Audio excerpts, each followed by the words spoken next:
Friend, তোমরা সকলে কেমন আছো? আশা করি তোমরা সকলে ভালো আছো। তোমাদের ভালোবাসায় আমি ভালো আছি। আমি হলাম সুস্মিতা রানা। এটা হলো সেই জগন্নাথ মন্দির দীঘা। তোমাদের জগন্নাথ মন্দিরে দর্শন করিয়েছি, আগেও দুটো ভিডিও শেয়ার করেছি তোমাদের সঙ্গে। এটাই হলো আমার দীঘার জগন্নাথ মন্দিরের লাস্ট ভিডিও। এটা হলো জগন্নাথ মন্দিরে যাওয়ার আগে একটি রুমের মতন আছে, মন্দিরের বলো আর রুম বলো, যাই হোক ওটা আছে। ওটাতে একটি বিষ্ণু মন্দিরে এইভাবে শুয়ে আছে। যারা যারা গিয়েছো তারা তো অলরেডি দেখে নিয়েছো, যারা যারা যাওনি তারা গিয়ে তোমরা জগন্নাথ মন্দিরে দর্শন করে এসো, খুব ভালো লাগবে তোমাদের।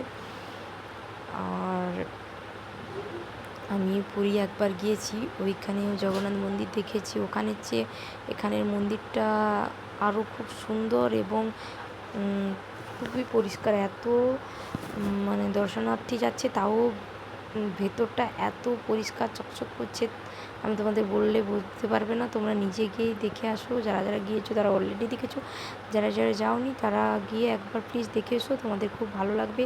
আর আমি কি বলতে হয় কি না বলতে হয় আমি তো বুঝতেই পারছি না, কি বলবো বা কি বলবো না, এবং আমি ক্যামেরাও ঠিকঠাক ধরতে পারছি না, এর জন্য আমি দুঃখিত। আর কিছু ভুল বলে থাকলে বা কিছু ভুলে থাকলে তোমরা আমাকে কমেন্টে জানিও, যাতে আমি এর চেয়ে ভালো তোমাদের ভিডিও শেয়ার করতে পারি। আর এটাই হলো আমার জগন্নাথ দেবের লাস্ট ভিডিও। তোমরা দেখো, খুব ভালো লাগবে। এবং প্রচণ্ড সিকিউরিটি গার্ড মন্দিরের ভেতর, এই যে দেখতে পাচ্ছ দূর থেকে ওই জগন্নাথ মন্দির দেখা যাচ্ছে।